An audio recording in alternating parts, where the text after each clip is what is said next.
What is up, Montana sports fans? You've just stepped into Wide Left Sports, where the stories are real, the passion is loud, and the athletes come first. This isn't just another sports show. This is Montana. Small towns, big dreams, long nights, early mornings, and people who flat out love the game. From Friday night lights to summer ball under the sun, from gym floors to turf fields. If it matters here, we're talking about it. Today's episode is another chance to give Montana athletes the mic and let them tell their story the right way. So settle in, turn it up, and get ready, because this is Wide Left Sports. But first, here's a word from our sponsors. Wide Left Sports is proudly sponsored by TDS Fiber, bringing fast, reliable internet to Billings and beyond.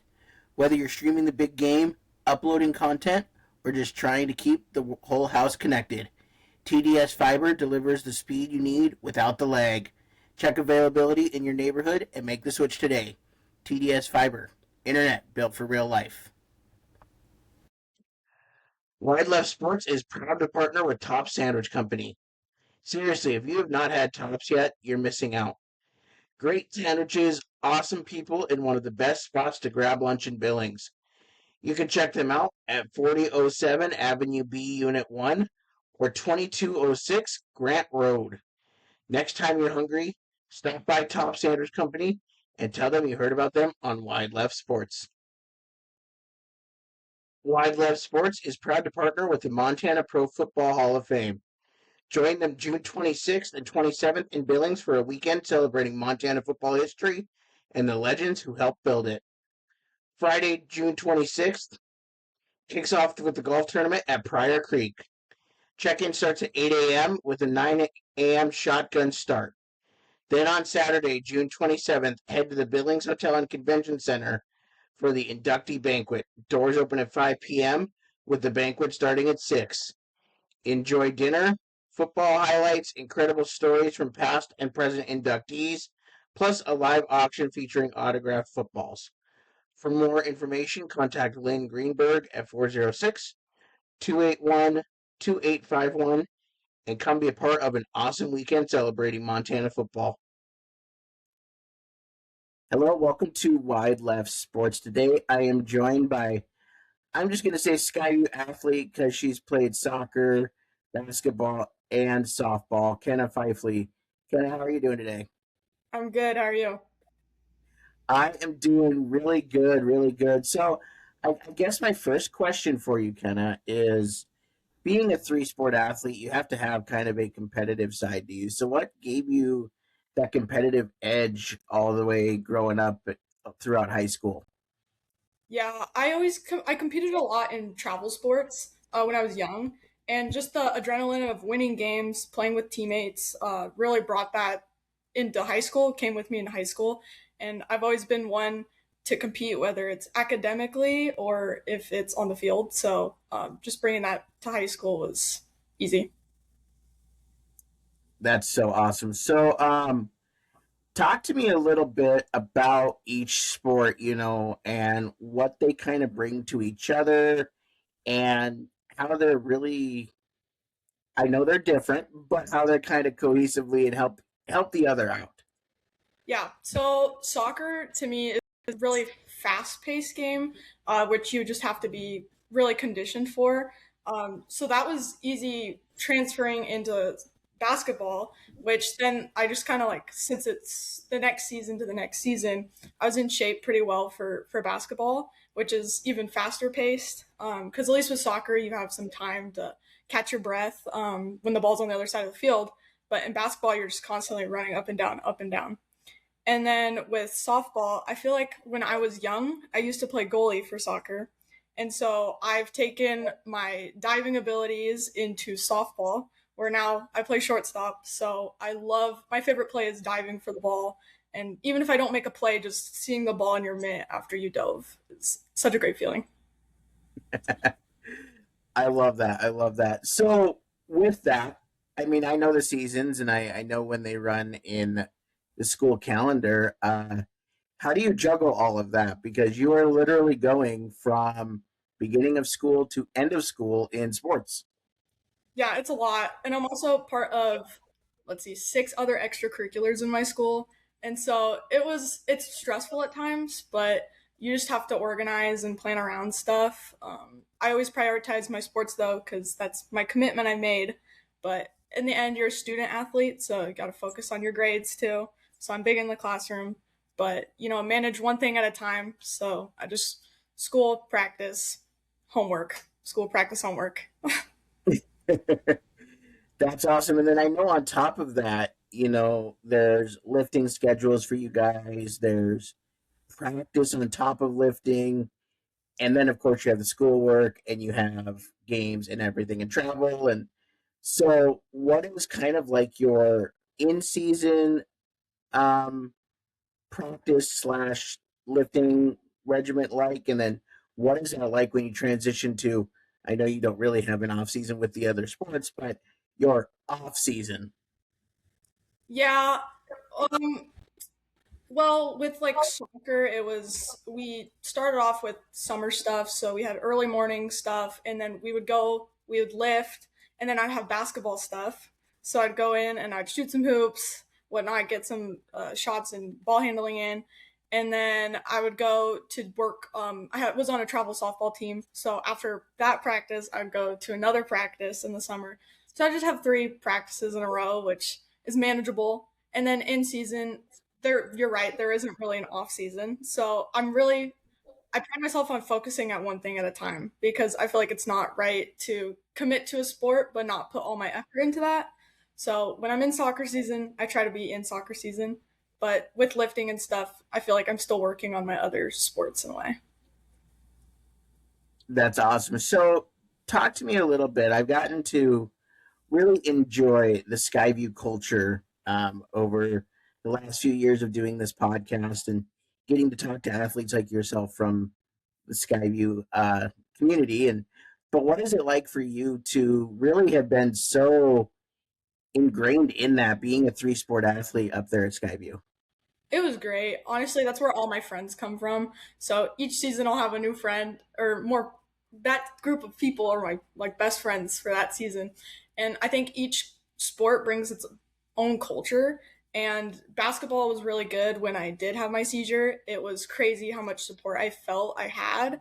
Just with all those girls rallying around me, we were truly a family.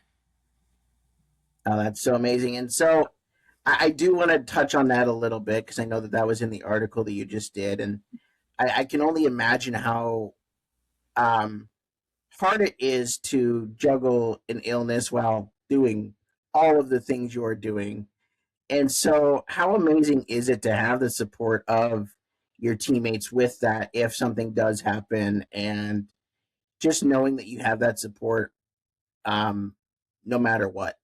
It's good. I For me, I don't necessarily know when like a seizure is going to come on or what might happen.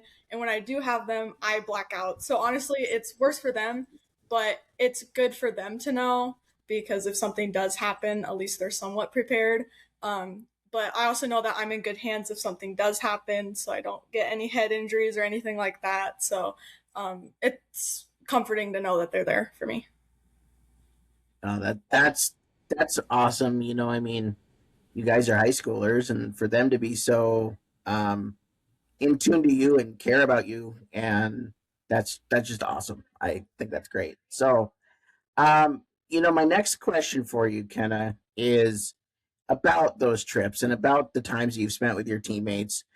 In 5 to 10 years, what are some of those memories that you're going to look back on that you're like, this, this is why I played high school sports, and this is why it was so awesome? Yeah, honestly, I'm not going to remember a lot of the games. I'm going to remember the moments we had outside of the games or just the funny random moments we had together. Of course, I'll remember the state championship game that we had in 2024 for basketball. That was such a cool moment in my life. But I'll also remember the times where I was on the bus for softball and our bus driver slammed on the brakes and I flew down 6 aisles of bus seats. Like, I'll remember that too.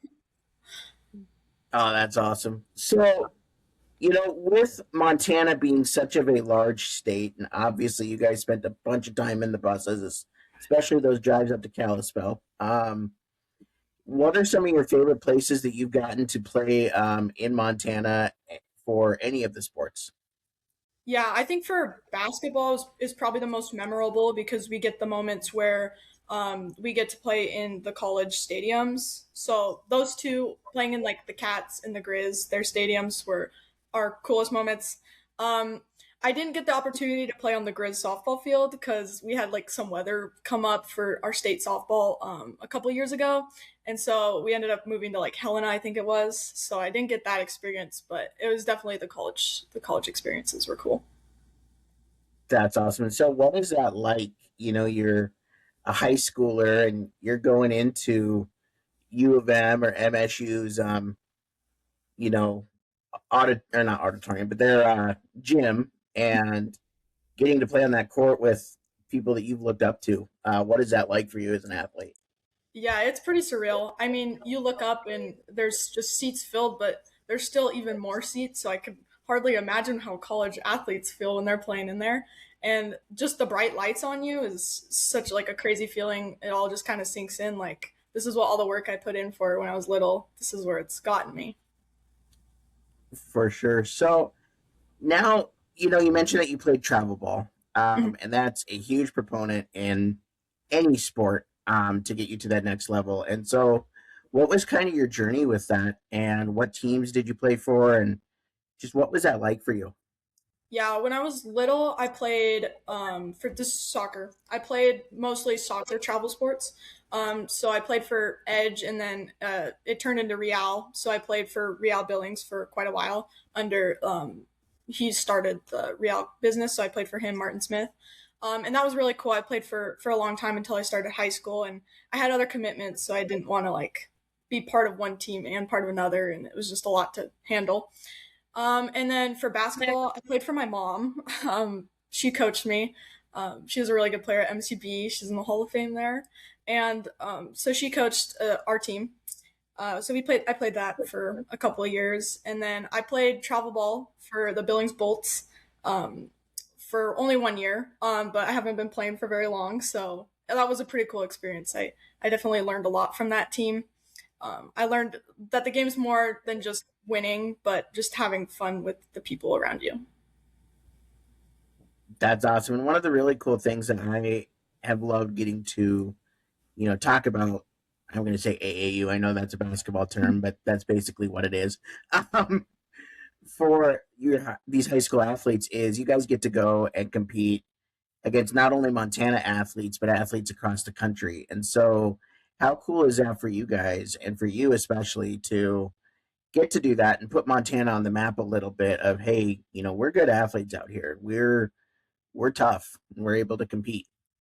Yeah, it's great. Honestly, I think the biggest one for me was softball. I've never really played against anybody but people in Montana. So playing travel ball, it's like, oh, like we're pretty good in Montana. Like we're doing good out here. But it's also cool to like see how other teams play and just how good they can be too. So that's pretty cool. And soccer was fun too. With that was playing teams that you never thought you would play in like a tournament in Rapid City. That's just crazy. For sure. So then with that, where are some of the favorite places outside of Montana that, travel ball has allowed you to play? Yeah. Honestly, I think Rapid City is one of the more fun ones just because a lot of and this is for all sports, but Rapid City's fun because there's so many teams that go there from all Yeah. over. Whether it's Colorado, Nevada, California, even crazy Texas, all over the place. Yeah, my brother played baseball growing up, and Rapid City was always a hot space to go. Yeah. For sure, for sure. So let's transition a little bit to softball specifically because softball is not a sport that you've played your whole life like soccer and basketball. So talk to me a little bit about what made you pick up softball, and then we'll get into your college and all that fun stuff. Yeah, so in eighth grade, I had some really bad like runner's knee going on, so I didn't want to do cross country anymore. And so my dad was like, "Well, you should do something. So how about softball?" So I tried softball, and it wasn't really my thing at that moment. Like it was fun, but I didn't really think I was good, so I didn't really think much of it.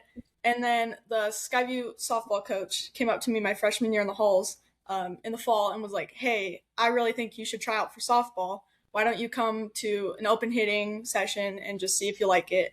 And I thought it was pretty good, but I was like, I might as well just try it. If I don't like it or if I get cut, I'll just go run track. Well, I ended up loving it. I swung my freshman year and I've been on varsity since then. So, really cool experience. Wow. Okay, so what was that like? Freshman Kenna never really played softball before, swinging varsity. What was that like for you?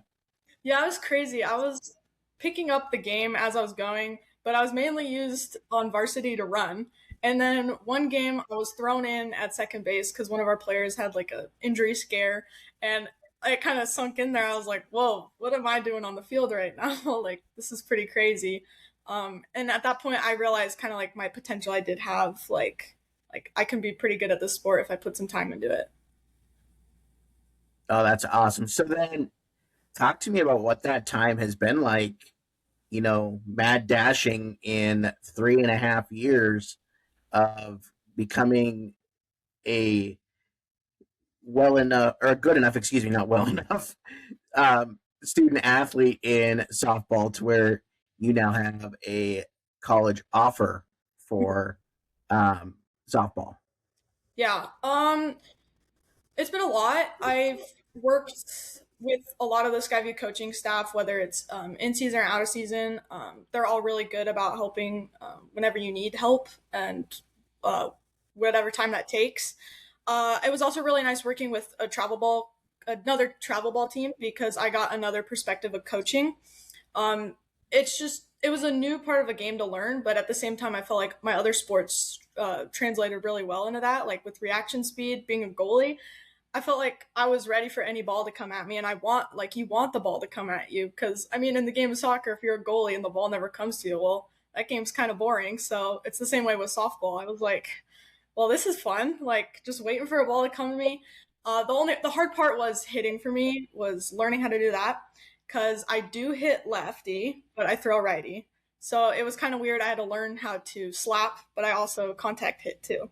So learning to slap's probably been the hardest part for me, but I've gotten a lot better over the years on that. So That's awesome. And so another thing that just it doesn't baffle me, but it's crazy to me that you go into a sport you barely know and you pick probably besides pitcher and catcher the hardest position to play in shortstop.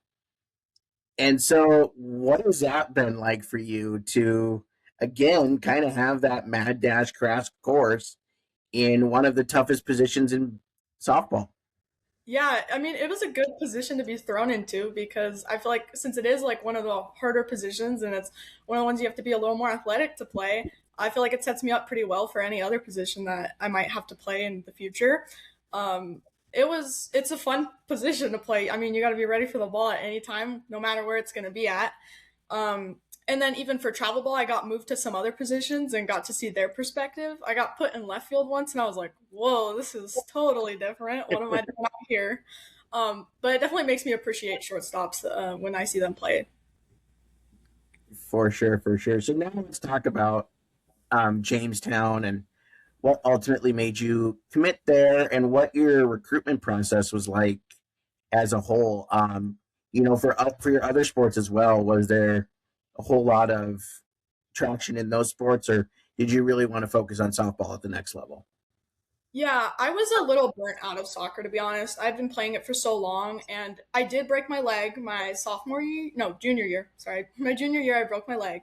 So I was a little hesitant going into my senior year playing soccer. It made me a little nervous. So I knew I didn't really want to play. Understandable. Yeah, I knew I didn't really want to play soccer.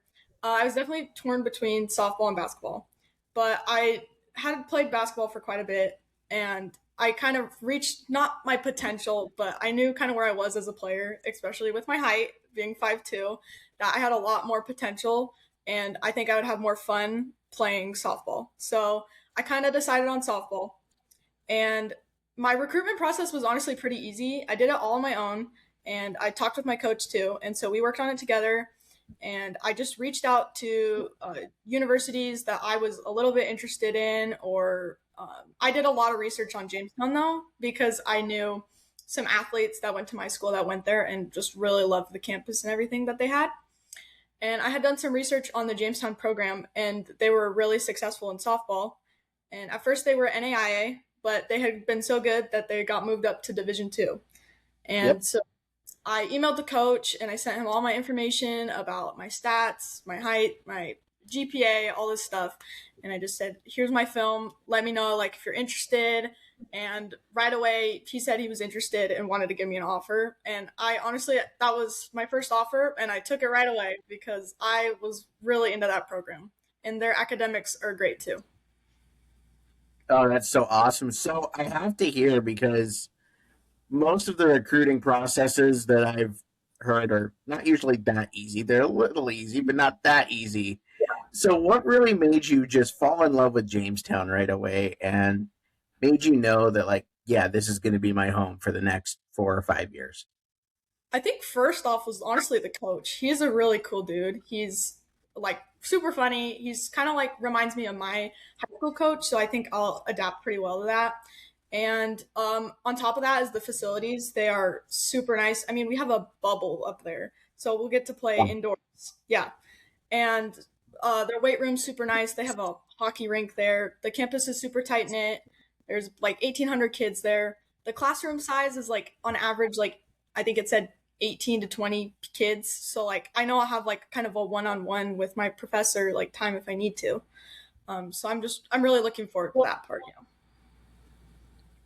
That's awesome. And I kind of run the gambit on whether I'm interviewing double A kids or C school kids in Montana. And so when I talk to the C school kids, a size of 1,800 and 18 to 20 kids in the classroom, they're like, what are we doing? But for you, that's going to be kind of downsizing. And so, how excited are you for that and to have kind of more of that one on one instruction that just because of the size of Skyview isn't always readily available? Yeah, I'm honestly I'm that's probably what lured me into the academic part the most because I am going into one of the harder business kind of majors, so I'm going into accounting. So Oh, having yep. that one-on-one time is like going to be really crucial because I want to be really good at what I do, and I would like to get my CPA. So taking in all the knowledge I can will be really crucial to that part in my future. That's so awesome. So, obviously, you answered my next question. It was going to be what you're going into. So, you're going into accounting. What kind of gave you that love for that and want to do that for the rest of your life potentially? Yeah, definitely the business teachers at our school, Haskett and Barta. They are really good about promoting their elective classes that they have. And I was signed up for this one elective class that was like an entrepreneurship class, and I just heard that you get to make money, and so I was like, money? Yeah, I'll sign up. Well, then she told me she was like, I want you to try my accounting class instead because I want you to be on Business Professionals of America. And I was like, okay, I guess I'll try it. Like, that'll look good for college, I guess. And so I took accounting and I loved it. So I took accounting one, two, three, and four. And it was great. And I found the passion I was looking for. And so I competed in events in BPA too that also like helped me maybe decide a little more on what I might want to go into or what I prefer the most in accounting. That's so awesome. So, hearing that, I really hear a lot of support from that whole Skyview community and the teachers and everybody. And so, what do you have to say? I know you're just graduated. And so, what do you have to say for the potential Skyview teacher that may listen to this and, just thanking them for the last 4 years? Yeah, there's so much to thank them for. I mean, just them being flexible with me being an athlete and being willing to take time to teach me something that I might have been gone for, and the willingness to help me try to find my passion, try something new, get out there, join a club, become a officer of the club. Like it's just something that I never thought I would really find when going into high school. And just having done that, I mean, I can't thank them enough for all the effort that they put in as a teacher or an advisor in a club. Like, I'm just so grateful for them. That's awesome. And then as we kind of wrap this up, I just have a couple other questions. So obviously you mentioned your mom was one of your coaches for one of your travel ball teams. And as most athletes know, you can't do what you do without your family. And so what does it mean to have their support and, everything through your first 18 years and then of course going on through college as well? Yeah, it's honestly amazing. I have a sister who's also really supportive in my academic and athletic career. My family's brought me to practices, every single practice, every single sport. They came to all my games. So I, at least I know they're always watching no matter what. And I can't thank them enough for the way that they coped with my seizures. They all did their own thing to cope, but in the end, we still like stayed in it together. I mean, my dad was like the researcher of the family. My mom, she went out and told everybody, and my sister kind of handled it on her own with me. So we talked through a lot, and it kind of brought us together a lot. So I can't thank them enough. That's so awesome. And then my final question is, for the younger generation, and especially the younger generation that may have an illness like epilepsy or anything like that that doesn't hold them back, but could, what is your advice to them to get to where you are and just be the best version of themselves that they can be, like you're being, going to Jamestown and fulfilling your dream? Yeah, I think don't let anything stop you. Like I always go by the saying, it's kind of funny, but carpe diem, seize the day. Like take advantage of the days that you do have. You don't need to think about the worst, but think about what you could get done in a day, what you could be doing. Like get out there, try everything and anything. You never know what you might gravitate towards. I love that. Well, Kenna, I want to thank you so much for coming on and doing this right after the local news did a little blurb on you as well. So Thank, thank you so much for coming on. thank you for having me. Of course, you have a great rest of your day. Thanks, you too.